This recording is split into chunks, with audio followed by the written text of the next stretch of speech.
एक नवाब की पुरअसरार तिलस्माती दुनिया की आप बीती, मोहब्बत और नफ़रत के तसादुम, नेकी और बदी की कशमकश की दास्तान। अस्सलामु अलैकुम दोस्तों, पेश खिदमत है एक नवाब की पुरअसरार तिलस्मी दुनिया की आप बीती, एपिसोड नंबर 7। इशू शहनाज ने उसे कहा, देखो मैंने तुम्हारी इज्जत की है कि तुम्हें अपने बराबरी में बिठाया। ये ना भूलो कि तुम इस घर की नौकरानी हो। तुम्हें ये जुर्रत कैसे हुई कि तुम मियाँ साहब के गले में बाहें डालकर उनकी गोद में बैठी हुई थी? मियाँ साहब की बाहें कहाँ थी? इशू ने पूछा। क्या वो मेरी कमर में नहीं थी? इसका मतलब ये हुआ कि तुम उन्हें ख़राब करने की कोशिश कर रही थी। शहनाज ने कहा, वो शरीफ इंसान हैं, मैं उनसे ज़्यादा शरीफ हुआ करती थी। इशू ने कहा, इस रास्ते पर मुझे मियाँ साहब ने ही चलाया है, मैं तुम्हें ज़्यादा बक करने की इजाज़त नहीं दूंगी। शहनाज ने अपने आप को मालकन समझते हुए रोब से कहा, मैं कहती हूँ कि वो शरीफ इंसान हैं। जब ये अकेले थे तो तुमने उन पर अपना जादू चला लिया और अब तक। शहनाज, इशू ने उसकी बात पूरी ना होने दी और बोली, रोब नहीं मानूंगी मैं तुम्हारा। अगर मियाँ साहब शरीफ होते तो तुम्हारे साथ शादी ना करते। मैं तुम्हारी ये गलतफहमी दूर करने की ज़रा भी कोशिश नहीं करूँगी कि किसने किस पर जादू चलाया है, मैंने मियाँ साहब पर या मियाँ साहब ने मुझ पर। क्या बकवास की है तुमने कि मियाँ साहब शरीफ होते तो मेरे साथ शादी ना करते? शहनाज ने गुस्से से कहा, मालूम होता है कि मियाँ साहब ने तुम्हें सर चढ़ाया हुआ है। तुम्हारा उनके साथ ताल्लुक ही क्या है? ये वही ताल्लुक है शहनाज जो तुम्हारा जलील के साथ है। इशू ने मुस्कुराते हुए कहा, मैंने तुम्हें उसके साथ सोने वाले कमरे में उसी हालत में देखा है जिस हालत में तुमने मुझे मियाँ साहब के साथ देखा है। ओ बेवकूफ़, अब शहनाज ने बदने हुए लहजे में कहा, वो तो मेरा चचाजाद भाई है और मैंने तुम्हारे चचाजाद भाई के साथ उस हालत में भी देखा है। इशू ने कहा, मैं तुम्हें पकड़वा सकती हूँ। मैं जानती हूँ कि वो तुम्हारा चचाजाद भाई नहीं है। मैं ये भी जानती हूँ कि तुम्हारा अगर कभी बच्चा पैदा हुआ तो वो मियाँ साहब का नहीं होगा। इशू उसकी आंखों में आंखें डालकर बात कर रही थी। उसने कहा, शहनाज बेगम, मैं मियाँ साहब को लूट नहीं रही, उनकी आमदनी अपनी माँ के घर नहीं पहुँचा रही। मेरी माँ भी नहीं, मेरा कोई घर भी नहीं। मियाँ साहब का सब कुछ इसी घर में रहेगा। क्या तुम मुझे रोक सकती हो? शहनाज ने बड़े रौब से पूछा। अगर मुझे इस तरह ललकार कर कहोगी तो मैं रोक कर भी दिखा दूंगी। इशू ने रौब का जवाब रौब से दिया और बड़ी धीमी सी आवाज़ में कहा, शहनाज, अपनी आंखों से पट्टी उतार दो, मुझे नौकरानी समझना छोड़ दो। अगर अपनी चालबाजियां जारी रखना चाहती हो तो मेरे बगैर कामयाब नहीं हो सकोगी। इशू, शहनाज ने बड़े गुस्से से अपने जानों पर हाथ मारकर कहा, तुम मेरे साथ यूं बात कर रही हो जैसे मियाँ साहब तुम्हारे खावंद हैं और मैं इस घर में नौकरानी हूँ। इशू हंस पड़ी जैसे शहनाज ने कोई अहमकाना बात की हो। मैं तुम्हारी यही गलतफहमी रफा करना चाहती हूँ शहनाज, इशू ने कहा। इस घर में तुम्हारी हैसियत वैसी ही है जैसी एक बीवी की होती है। बीवी नौकरानी से ज़रा बेहतर होती है, लेकिन मैं नौकरानी होते हुए मियाँ साहब की बीवी हूँ। क्या बक रही हो? शहनाज ने हैरत ज़दा लहजे में पूछा। क्या तुम अपने आप को इतना ऊंचा समझने लगी हो कि मियाँ साहब जैसे ऊंचे आदमी को अपना खामद कहती हो? क्या ख्वाब देख रही हो तुम? ये बता दो तो मुझे उस्ताद कौन कहे? इशू ने कहा, मैं तुम्हें कह रही हूँ कि मेरे साथ मिलकर चलो। मैं तुम्हारी माँ को भी जानती हूँ और तुम्हारी बड़ी बहन को भी जानती हूँ। शहनाज की झाग बैठने लगी। इशू, जब मुझे ये बात सुना रही थी तो मुझे यकीन नहीं आ रहा था। ये तो बड़ी प्यारी औरत थी। मैं शायद इसलिए उसे प्यारी समझता था कि उससे मुझे माँ जाकर जैसा प्यार सा था। मेरे साथ ने उसने कभी ऐसी बात नहीं की थी जिससे मुझे शक होता कि यह कोई चालाक और होशियार औरत है। अब जब वो मुझे उस वक़्त की दास्तान सुना रही थी तो मैंने उसे कहा कि तुम ऐसी तो नहीं हुआ करती थी मेरे पगले बेटे। उसने मेरे सर पर हाथ रखकर और ज़रा सा हिलाकर कहा, मैं सिर्फ ये जानती थी कि शहनाज बदचलन लड़की है और उस पर यह असर उसके अपने ख़ानदान का है। मैंने सिर्फ ये देखा था कि जलील नाम का एक आदमी उसके पास आता है और उसे वो अपना चचाजाद भाई कहती है। मैं जानती थी कि उस शख्स का शहनाज के साथ क्या ताल्लुक़ है और उस वक़्त क्यों आता है जब मियाँ साहब घर नहीं होते, और शहनाज उसे उस कमरे में क्यों बिठाती है जिसमें कभी किसी मेहमान को नहीं बिठाया गया। मैंने कभी नहीं देखा था कि शहनाज तुम्हारे घर के पैसे अपने घर पहुंचा रही है। मैं ये जानती थी कि यह ख़ानदान इसी किस्म की वारदातें करता है। मैंने शहनाज और जलील को कभी भी ऐसी वैसी हालत में नहीं देखा था, लेकिन तुम्हारे बाप ने मुझे मुजरमों वाली अक्ल दे दी थी। मैंने शहनाज को जो बातें कही थी वो सब हवा में चलाए हुए तीर थे जो निशाने पर बैठे, और शहनाज का जो रोब था वो ठंडा पड़ गया। मैंने अपने आप को पहले सुनाया है कि मैंने एक आदमी को शहनाज के पास आते देखा था और उन्हें ऐन मौका पर पकड़ा था। वो यही जलील था। उसी के पीछे मैं अगवा होकर इशू के सामने बैठा हुआ था और इशू मुझ पर पहरा देने के लिए बैठाए गए थे। इशू ने मुझे ये कहानी यूँ सुनाई। इशू, शहनाज ने उससे राजदारी के लहजे में पूछा, उस घर में तुम कहाँ से आई थी? मैंने सुना था कि सिकंदर की माँ तुम्हें लाई थी, तुम मामूली सी औरत नहीं लगती। हाँ शहनाज, इशू ने कहा, मैं अगर मामूली सी औरत होती तो बनी मालकन के साथ इस तरह सर चढ़ कर बात ना करती। मैं तुम्हें बता रही हूँ कि मियाँ साहब पर मेरा भी हक है। और शहनाज, ये झूठ तो नहीं कि मियाँ साहब के साथ तुम्हारी कोई रूहानी और जिस्मानी दिलचस्पी नहीं। तुम जिस चक्कर में आई हो वो मैंने भी चलाए हैं, लेकिन इस घर में नहीं, और इस घर में तुम्हें भी कोई चक्कर नहीं चलाने दूंगी। इशू, शहनाज ने दबी सी आवाज़ में पूछा, कहीं ऐसा तो नहीं कि मियाँ साहब ने तुम्हारे साथ दर पर्दा शादी कर रखी हो? क्या तुम शादी को ज़रूरी समझती हो? इशू ने जवाब दिया। शहनाज शायद ये बात समझ गई थी, उसका सर झुक गया। तुम्हें इसका अफसोस नहीं होना चाहिए शहनाज, इशू ने कहा। जलील मौजूद है, मैं तुम्हें सिर्फ ये कहती हूँ कि मुझे नौकरानी ना समझो। फिर मेरा साथ दोगी? शहनाज ने पूछा। देखो शहनाज, इशू ने कहा, तुम जिसी किसी के साथ भी झुक मारना चाहती हो मारो, लेकिन मैं ये बर्दाश्त नहीं करूँगी कि तुम इस घर की कोई चीज़ यहाँ से उड़ा कर ले जाओ। इशू ने मुझे बताया कि शहनाज पर खामोशी तारी हो गई और उसके चेहरे पर मुस्कुराहट सी आ गई। यकलख्त उसने इशू की तरफ देखा और हंसकर उसे कहने लगी कि आज से हमारी दोस्ती पक्की है। तुम मेरे रास्ते में नहीं आओगी, शहनाज ने कहा, और मैं तुम्हारे रास्ते में नहीं आऊँगी। 15-20 रोज़ इसी तरह गुजर गए जैसे शहनाज इशू की गर्विदा हो गई हो।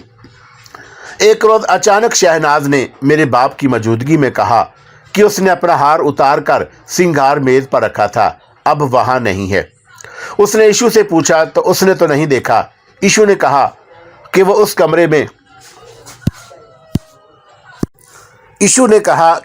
कमरे में गई ही नहीं।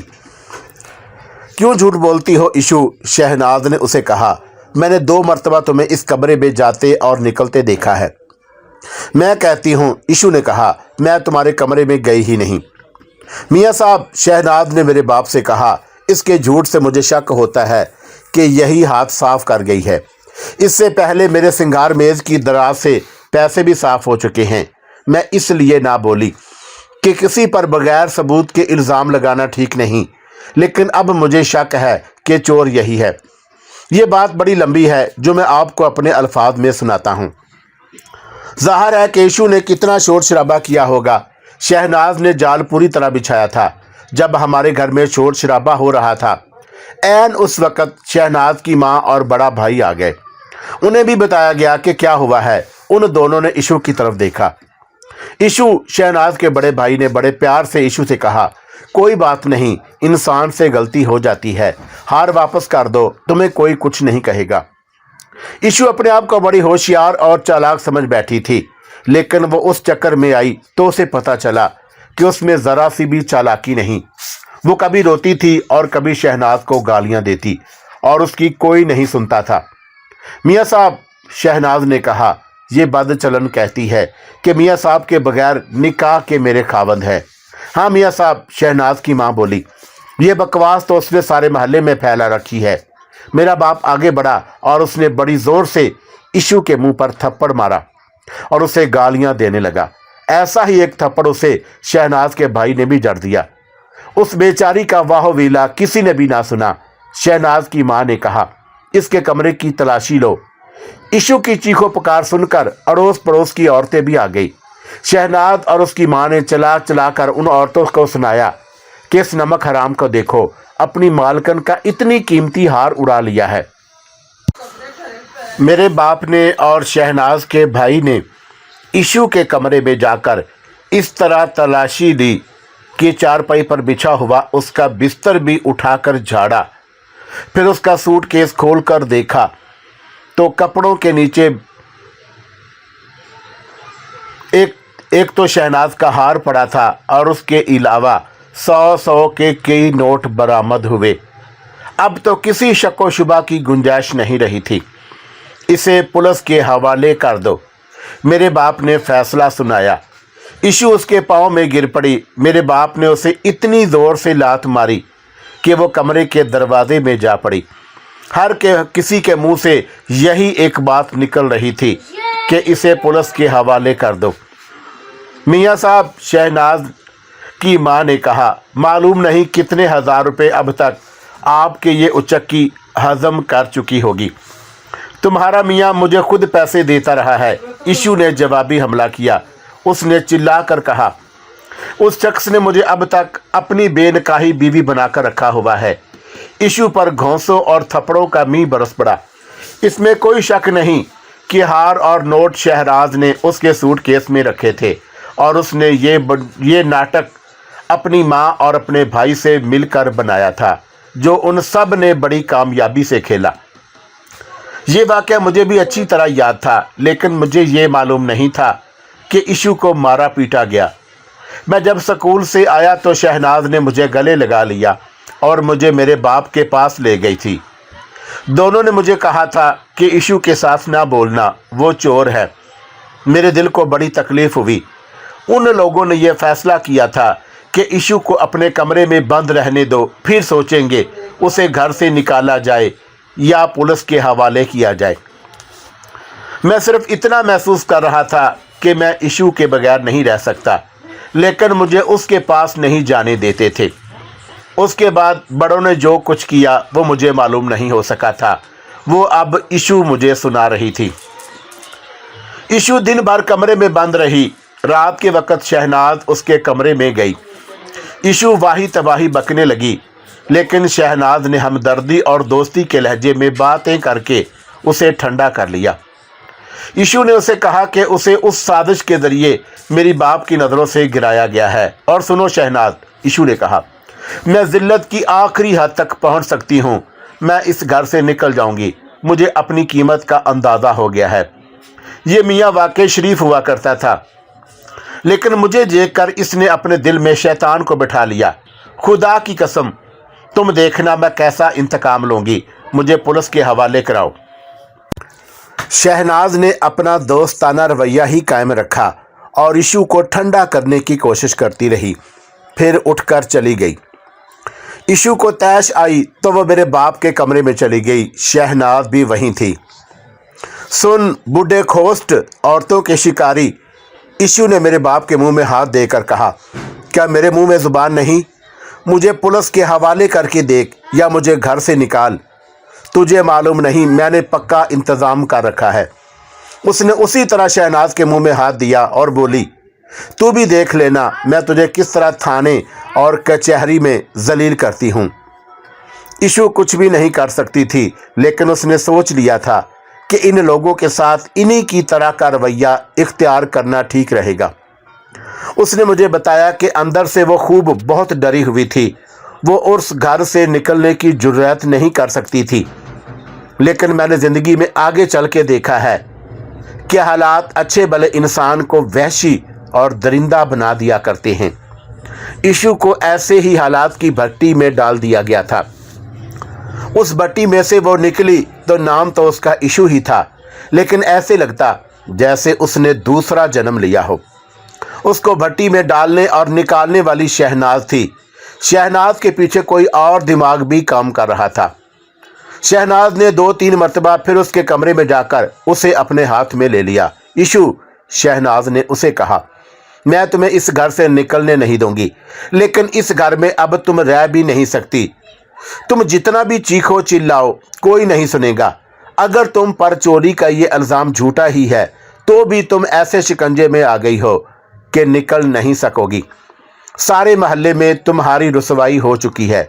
और मियाँ साहब दो ही बातें कहते हैं, एक ये कि उसे पुलिस के हवाले कर दो, दूसरा ये कि इसे घर से निकाल दो। मुझे दोनों बातें मंजूर नहीं। एक बात बताओ शहनाज, इशू ने कहा, तुम्हारे दिल में अगर मेरी इतनी हमदर्दी थी तो मेरे खिलाफ ये चक्कर चलाया ही क्यों था? तुम्हारा दिमाग दुरुस्त करने के लिए, शहनाज ने कहा, लेकिन मैं तुम्हें दर दर की ठोकरें खाने के लिए नहीं छोड़ूंगी।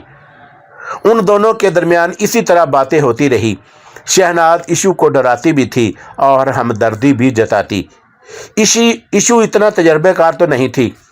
वो उसकी बातों में आती चली गई और आखिर ये तय हुआ कि शहनाज इशू को ऐसे घराने में भेज देगी जहां वो हर लिहाज से मुतमिन रहेगी। इशू ने जब हालात पर गौर किया तो उसे यही बेहतर सूरत नजर आई कि वह यहाँ से निकल जाए। उसने निकल जाना ही बेहतर समझा कि उन लोगों ने आज चोरी का इल्ज़ाम लगाया है, कल मालूम नहीं किस चक्कर में डाल दें। उसके सामने मसला सिर्फ ये था कि वो जाएगी कहाँ। शहनाज ने उसका ना सिर्फ इंतज़ाम कर दिया बल्कि उसे मेरी माँ के तमाम कपड़े भी दे दिए और अच्छी खासी रकम भी दी। 2-3 दिनों बाद एक औरत आई और शहनाज ने इशू को उसके हवाले कर दिया। ये औरत इशू को अच्छी लग रही थी। वो उसी रोज से उसे दूर के एक गांव में ले गई। उस गांव से इशू का ये सफ़र शुरू हुआ और अब वो इसी को अपना मंजिल समझ रही थी। ये औरत एक जुराम पेशा गिरोह से ताल्लुक़ रखती थी। इशू को जब उन लोगों की असलियत मालूम हुई तो वह ये सोचकर बहुत घबराई कि वो अभी जवानी की उम्र में है और खूबसूरत भी है, इसलिए ये लोग उसे असमत फरोशी के रास्ते पर डाल देंगे। उसने उस औरत से उस खदशे का जिक्र किया तो उस औरत ने उसे कहा कि बेशक ये मुजरम लोग हैं, लेकिन उसकी आबरू की तरफ कोई आंख उठाकर भी नहीं देखेगा। उस गिरोह में 3-4 औरतें और भी थी और उन्होंने चंद दिनों में ही इशू को अपने रंग में रंग लिया। इशू के साथ जो बीती उसका असर यही होना था। वो फरिश्ता तो थी नहीं कि अखलाक और किरदार को सीने से लगाए रखती। उसने सिर्फ एक चीज़ को महफूज रखा और वो मेरा प्यार था जो उसके दिल में अभी तक जिंदा था। 2-3 सालों से इशू इस गिरोह को छोड़कर इस गिरोह में आ गई थी। ये मैं आपको बता चुका हूँ कि ये बर्दा फरोशों और राहजनों का गिरोह था। इशू ने अब तक इस गिरोह में अच्छी खासी हैसियत हासिल कर ली थी। गिरोह का सरगुना और उसके तमाम आदमी उस पर भरोसा करते, लेकिन अब वो मेरी मोहब्बत की खातिर इस भरोसे को ठेस पहुंचाने का तहैया कर चुकी थी। लेकिन तुम मुझे निकालोगी किस तरह? मैंने पूछा। तुम कहती हो कि रात को 2 आदमी डेवरी में सोते हैं। वो हंस पड़ी। उसने बड़े प्यार से मुझे करीब कर लिया और मुंह मेरे कान के साथ लगाकर मुझे बताया कि मैं यहाँ से किस तरह निकलूँगा। शाम के बाद 2 आदमी जिन्होंने डेवरी में सोना था आ गए। कुछ देर मेरे पास बैठे और इशू के साथ बातें करते रहे और डेवरी में सोने के लिए चले गए। आधी रात के करीब इशू ने मुझे जगाया और उसके हाथ में एक मोटा डंडा था जो उसने मेरे हाथ में दे दिया। उसके हाथ में रस्सियां थीं जो उसने अपने पास रखीं। वो मुझे डेवरी की तरफ ले गई। डेवरी में जाकर उसने माचिस जलाई। दोनों आदमी अलग अलग चारपाइयों पर सोए हुए थे। इशू ने मुझे इशारा किया। वो मुझे तरीका बता चुकी थी। एक आदमी पहलू के बल सोया हुआ था और दूसरा पीठ के बल। मैंने एक ही कंपनी पर पूरी ताकत से डंडा मारा और फौरन बाद ऐसा ही डंडा दूसरे की पेशानी पर मारा। फिर दोनों को एक एक डंडा और मारा। इशू ने मुझे बताया था कि सर पर इतनी शदीद ज़रब लगे कि आदमी फौरन बेहोश हो जाता है। मैंने देखा कि वो दोनों हिले तक नहीं, बेहोश हो चुके थे। इशू ने जो रस्सियां उठा रखी थी वो मुझे दी और कहने लगी कि इनके हाथ पांव बांध दो, और उसने खुद भी मेरी मदद की और दोनों को हमने बांध दिया। फिर इशू मुझे कहने लगी कि उसी कमरे में चलो और मेरे हाथ पांव बांध दो। मैं उसके साथ हो गया।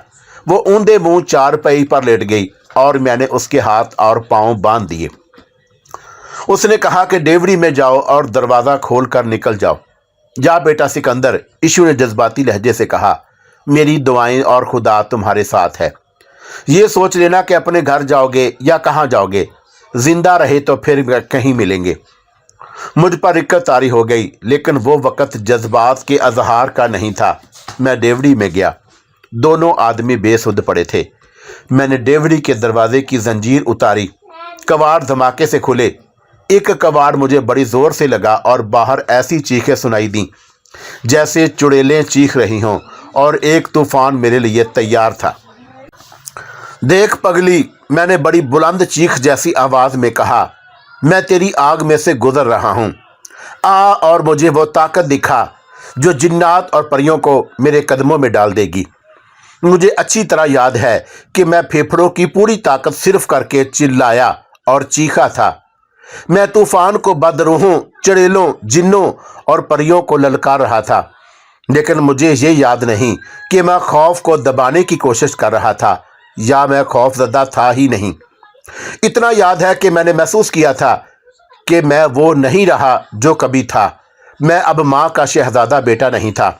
मुझे ये भी याद है कि मुझे मीना याद आई थी और मैंने उसे पुकारा था। उसे इसलिए पुकारा था कि मैं उसे माफूकल फितरत हस्ती समझता था, लेकिन वो जो मेरे पास बिन बुलाए आ जाती थी और मुझे कहाँ कहाँ लिए फिरती थी, मेरी पुकार पर भी ना आई। अगर माफूकल फितरत थी तो उसकी फितरत रुमानों, खुशनुमा फूलों और तिलस्माती नगमों जैसी होती। यूं कह ले कि वो एक हसीन और मखमूर कर देने वाला तस्वर थी। लेकिन रात की हकीकत के तेज और तंद तूफानों के सामने नहीं ठहर सकते थे। तूफान की तंदी और मट्टी की मौजों ने मुझे रोकने की बहुत कोशिश की। दरख्तों ने चीख चीख कर मुझे डराया, लेकिन मैं चलता गया। मेरी आंखें गिर्द से भर गई थी। मैं चलता गया और मुझ पर कोई खौफ तारी था तो वो इतना सा था कि जिन्हें मैं बेहोश करके भागा हूँ, कहीं वो मेरे पीछे ना आ जाएं। मैंने और ऋषि ने उनके हाथ पांव तो बांध दिए थे, लेकिन ऐसा हो सकता था कि उनका कोई साथी मेरे निकलते ही आ गया हो और उसने उनके हाथ पांव खोल दिए हों। अगर वो आ जाते तो मैं उनका मुकाबला नहीं कर सकता था। मैंने और तेज चलना शुरू कर दिया, लेकिन तूफान चलने नहीं दे रहा था। मैं एक दरख्त से टकरा गया और वहीं रुक गया। उस दरख्त का तना बहुत बड़ा था। मैं उसकी ओट में हो गया। मैं ज़रा सस्ताना और कुछ सोचना चाहता था। पहला ख्याल ये आया कि मैं जाऊंगा कहाँ। मेरे अपने माँ बाप का घर था। उस इतनी बड़ी हवेली का वारिस मैं ही था।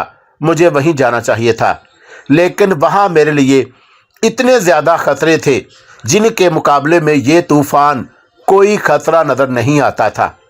उस महल जैसे मकान पर शहनाज का कब्ज़ा था और जिस बाप के बाजों में मुझे पनाह मिल सकती थी, उस बाप पर भी शहनाज का कब्ज़ा था। मुझे अगवा करने वाले वहीं थे। मैं वहीं जाता तो वो मुझे ज़िंदा ना छोड़ते। फिर कहाँ? मैं तो कभी घर से बाहर नहीं निकला था। मेरी दुनिया मेरा घर थी, या मैंने मीना की दुनिया देखी थी। वो कहती थी कि तुमने दूसरा जन्म लिया है और तुम किसी और जहान की मखलूक हो, लेकिन उसने कभी बताया नहीं था कि वो जहान कौन सा है और कहाँ है। मालूम होता तो मैं वहीं चला जाता। कोई रहबर ना था, किसी का साथ ना था। मैं खुद ही था और मेरा दिमाग जो मेरी रहबरी कर सकता था। मेरी उम्र क्या थी? 17 साल पूरी नहीं हुई थी। ये तो हंसने खेलने की नादान उम्र थी। जब मुझे ये ख्याल आया कि मैं खूबसूरत लड़का हूँ तो मुझे खतरे का एहसास हुआ। मैंने अपना जायज़ा लिया तो अपने आप को यकीन दिलाया कि मैं लड़का हूँ, लड़की तो नहीं, और मैं कमज़ोर भी नहीं। मर्द बनो सिकंदर, मुझे अपनी आवाज़ सुनाई दी। मैं मर्द तो बन गया, लेकिन इस सवाल का जवाब नहीं मिल रहा था कि मैं जाऊंगा कहाँ। सोच सोच कर यही ख्याल आता कि अपने आप को तूफान के हवाले कर दूं, लेकिन ये ख्याल भी आता था कि ये तो हार मानने वाली बात है। एक बार अपने आप को तूफान के, हालात के या किसी इंसान के हवाले कर दिया तो मेरी अपनी ताकत मफलूज हो जाएगी। फिर मैं तूफान में तिनके की तरह उड़ता फिरूंगा। तूफान का जोर ऐसा बढ़ा कि जिस दरख्त के नीचे मैं खड़ा था उसके टहनों और टहनियों में कड़ कड़ की ऐसी आवाज़ आई जैसे रात कड़की हो। तूफान की चीखों के साथ मेरे ऊपर दरख्त में ऐसा शोर उठा जैसे 2-3 मंजिला इमारत गिर रही हो। मैं दौड़कर दरख्त के नीचे से निकल आया। बहुत बड़ा टहन टूट कर गिरा था। मैं चल पड़ा। मुझे तो ये भी मालूम ना था कि मैं हूँ कहाँ। ईशू ने अपनी कहानी सुनानी शुरू कर दी थी और उसका जहन इस मसले में अटका हुआ था कि वह मुझे इस मकान से निकालेगी। ना मैंने उससे पूछा था, ना उसने बताया था कि मैं कहाँ हूँ और ये जगह शहर से कितनी दूर है। उस गांव का महल्ले वकू भी मालूम नहीं था। मैं चलता गया और मेरे पांव पानी में पड़े। मैं पीछे हट आया। मालूम नहीं ये जोहड़ था, नदी थी या दरिया। मैंने पानी में से गुजरने की जुर्रत ना की। ये दरिया था ना नदी। मैं उसके किनारे किनारे चल पड़ा। अब तूफान फिर मेरे पीछे था और मुझे आगे को धकेल रहा था।